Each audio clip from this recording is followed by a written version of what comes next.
Hey guys, welcome to the Stanley Parable. I know this is an old game, but this was requested for me, so let's begin it. I've heard it's really cool. Something cool happens, and there are a lot of endings. Which is probably why it says the end is never the end. Well, that makes sense. Let me get the microphone down a bit. There we go. Well, the end is never the end. So, supposedly there are multiple endings. So, I'm gonna hope for the best one. I think it suits your choices, so I guess I'm gonna get the ending that suits me. That is one nice loading screen. It's just you and me now. There's no game right now. You and me talk. Oh, never mind. It's me. This is the story of a man named Stanley. Stanley worked for a company in a big building where he was employee number 427. Employee number 427's job was simple. He sat at his desk in room 427 and he pushed buttons on a keyboard. Orders came to him through a monitor on his desk, telling him what buttons Sounds to easy push, enough. how long to push them, and in what order. This is what employee 427 did every day of every month of every year. And although others might have considered it soul-rending, Stanley relished every moment that the orders came in, as though he had been made exactly for this job. Stanley was happy. That's good. I'm glad. Was happy. And then one day, something very peculiar happened. Something that would forever change Stanley. Something he would never quite forget. He had been at his desk for nearly an hour when he realized that not one single order had arrived on the monitor for him to follow. No one had showed up to give him instructions, call a meeting, or even say hi. Never in all his years at the company had this happened, this complete isolation. Something was very clearly wrong. Shocked, frozen solid, Stanley found himself unable to move for the longest time.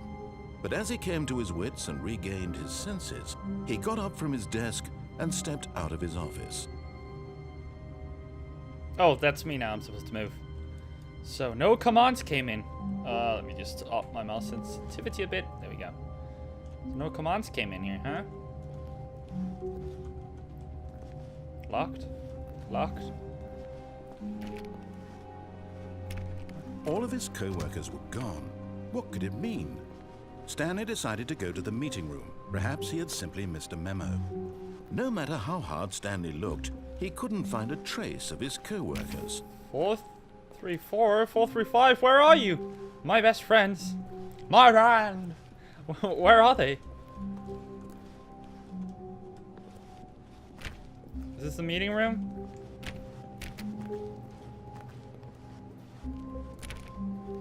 Stanley clicked on literally every single door in the office. Wow. Because he doesn't pick up well on cues Okay, so from the his narrator environment. actually responds to what I do in the game. Someone watching me. I hope not. Don't watch me, dude. And literally every door. I love his accent and how he carefully enunciate every word. When Stanley came to a set of 2 open doors, he entered the door on his left. This was not the correct way to the meeting room, and Stanley knew it perfectly well. Perhaps he wanted to stop by the employee lounge first, just to admire it. Perhaps. Or perhaps he just wanted to screw with you. Where are all my friends? Ah, yes, truly a room worth admiring. It had really been worth the detour after all. Just to spend a few moments here in this immaculate, but eager to get back to business, Stanley took the first open door on his left. The other door.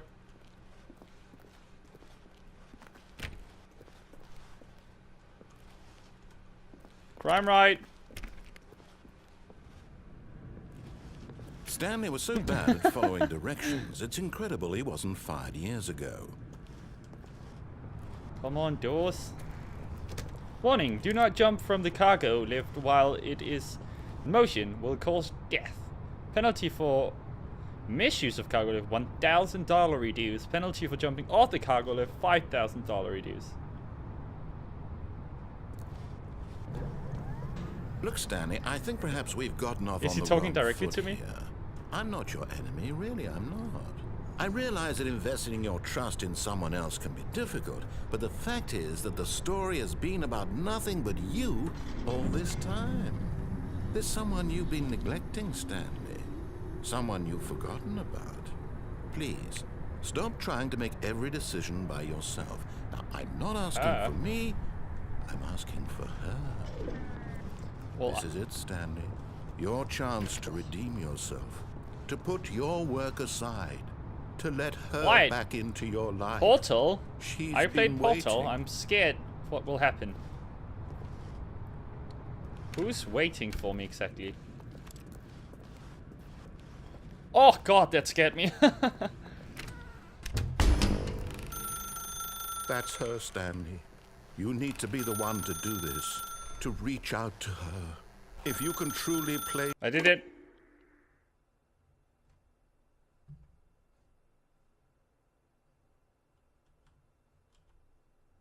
Oh, Stanley, is that you? Hold on, sweetie. Sorry to keep you waiting. I'm just pulling the bread out of the oven. All right. Okay, there we go. All right, now, I want you to come in and tell me all about your day. Gotcha. Yeah, Oh, I did. Come on. Did you actually think you had a loving wife who'd want to commit their life to you? I'm trying to make a point here, Stanley. I'm trying to get you to see something. Come inside. Let me show you what's really going on here. Sorry, but you're in I my knew I story couldn't trust now. that mother effer. Hey. This is a very sad story about the death of a man named Stanley. Stanley is quite a boring fellow. He has a job that demands nothing of him, and every button that he pushes is a reminder of the inconsequential nature of his existence. I pressed 6. I pressed Look 6. at I him didn't there, do... pushing buttons, doing exactly what he's told to do. Now he's pushing a button. Now he's eating lunch. Now he's going home. Now he's coming back to work. One might even feel sorry for him, except that he's chosen this life. But in his mind, in his mind he can go on fantastic adventures.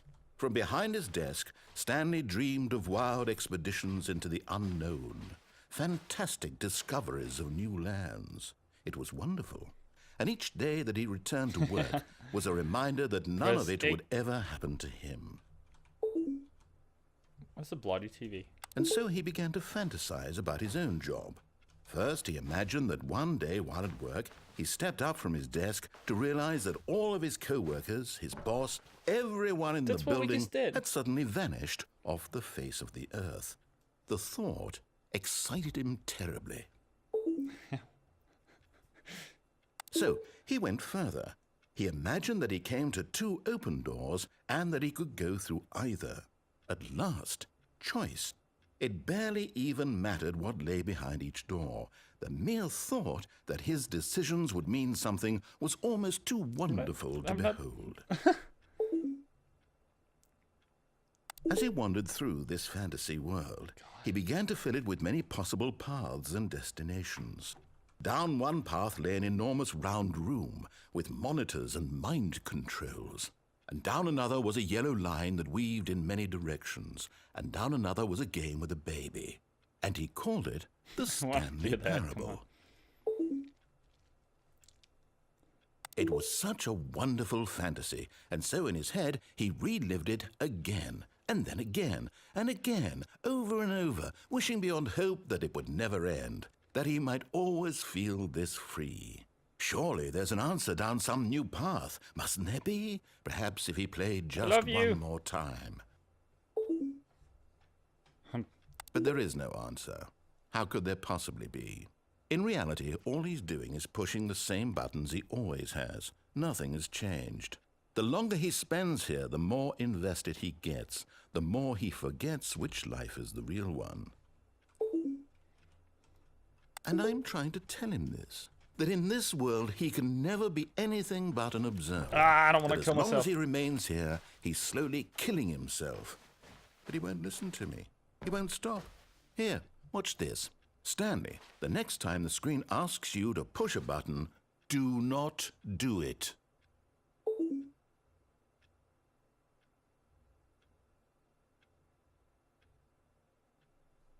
I didn't do it. I did it. You see? Can he just not hear me? How can I tell him in a way that he'll understand that every second he remains here, he's electing to kill himself? How can I get him to see what I see? How can I make him look at himself? Nine to question nothing. I suppose I can't. Not in the way I want him to. But I don't make the rules. I simply play to my intended purpose, the same as Stanley. We're not so different, I suppose. I'll try once more to convey all this to him. I'm compelled to. I must. Perhaps, well, maybe this time he'll see. Maybe this time. And I tried again, and Stanley pushed a button. And I tried again, and Stanley pushed a button. And I What? What?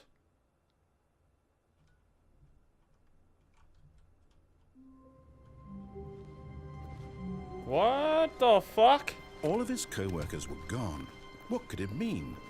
Stanley I'm so decided to go confused to the right now. meeting Did the room. game end, Perhaps he or- had simply missed a memo?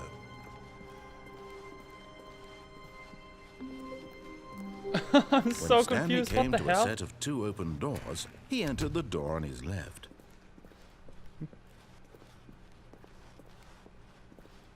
Yet there was not a single person here either. Feeling a wave of disbelief, Stanley decided to go up to his boss's office, hoping he might find an answer there. Oh my god, change again. I want to see more. Using slides to show. Oh my god. Oh, this is well made. What?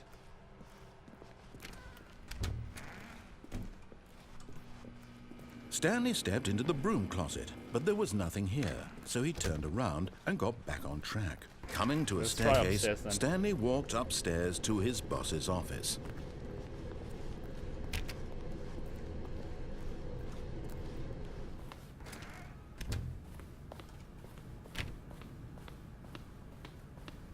Stepping into his manager's office, Stanley was once again stunned to discover not an indication of any human life. Shocked, unraveled, Stanley wondered in disbelief who orchestrated this. What dark secret was being held from him? What he could not have known was that the keypad behind the boss's desk guarded the terrible truth that his boss had been keeping from him. And so the boss had assigned it an extra secret PIN number, 2845. Toots. But of course, Stanley couldn't possibly have known this. Yet incredibly, by simply pushing random buttons on the keypad, Stanley happened to input the correct code by sheer luck. Amazing. He stepped into the newly opened Oh, my life is being passageway. narrated. This is so cool. What's in the dark though? Nothing. Toots. Down we go.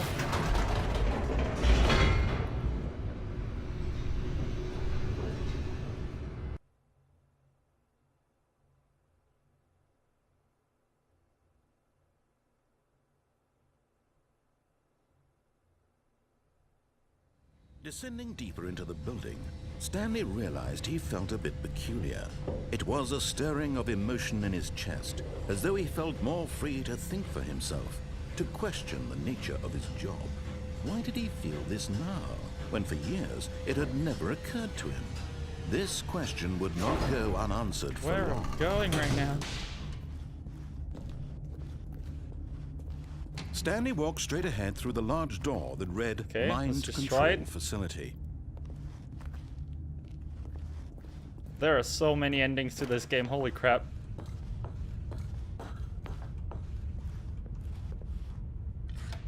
The lights Television. rose on an enormous room packed with television I don't screens. know. What horrible did. secret did this place hold? Stanley thought to himself. I hope so. Did he have the strength to find out?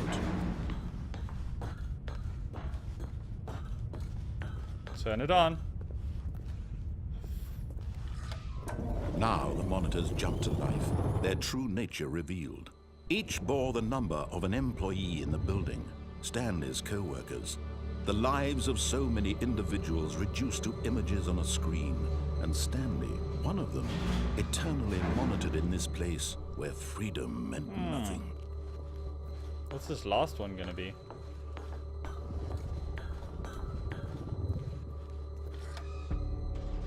This mind control facility, it was too horrible to believe. It couldn't be true. Had Stanley really been under someone's control all this time? Was this the only reason he was happy with his boring job? That his Apparently. emotions had been go up. manipulated to accept it blindly? No. He refused to believe it. He couldn't accept it. His own life in someone else's control? Never. It was unthinkable. Wasn't it? Was it even possible? Had he truly spent his entire life utterly blind to the world? But here was the proof. The heart of the operation. Controls labeled with emotions. Happy, or sad, or content. Walking, eating, working. All of it monitored and commanded from this very place. And as the cold reality of his past began to sink in, Stanley decided that this machinery would never again exert its terrible power over another human life. For he would dismantle the controls once and for all. How though? How will I dismantle it? I don't know. Can't turn it on or off. I have buttons all over. Console disabled. Yeah, well.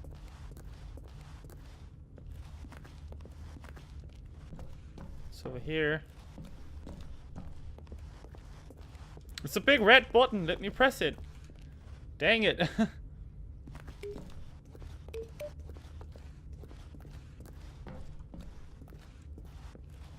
Holy. Awaiting input. And when at last he found the source of the room's power, he knew it was his duty, his obligation, to put an end to this horrible place and to everything it stood for. I powered it on.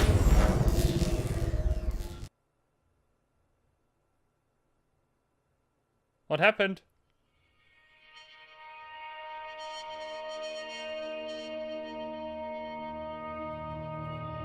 Blackness and a rising chill of I don't know. uncertainty. Was it over?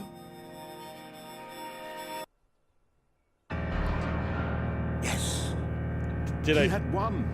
He had defeated the machine. Do it? Unshackled himself from someone else's command. Freedom was mere moments away. And yet, even as the immense door slowly opened, Stanley reflected on how many puzzles still lay unsolved. Where had his co-workers gone? How had he been freed from the machine's grasp? What other mysteries did this strange building hold? But as sunlight streamed into the chamber, he realized none of this mattered to him. For it was not knowledge or even power that he had been seeking, but happiness. Perhaps his goal had not been to understand, but to let go. No longer would anyone tell him where to go, what to do, or how to feel. Whatever life he lives, it will be his. And that was all he needed to know. It was perhaps the only thing worth knowing. Stanley stepped through the open door. Stanley felt the cool breeze upon his skin, the feeling of liberation, the immense possibility of the new path before him. This was exactly the way, right now, that things were meant to happen. Yay! And Stanley was happy. So Stanley was happy. And I guess we're gonna get sent back. I got an achievement saying beat the game. Yeah, we're back to the start. Well, thank you so much for watching. Leave a like to subscribe if you want to see more of this content. Tell me what games you want me to play. If you want to see me play alternate endings, tell me about that as well. Pretty weird game, but it's really cool being narrated. And it has some pretty great ideas and stuff. So I'll see you around for the next one.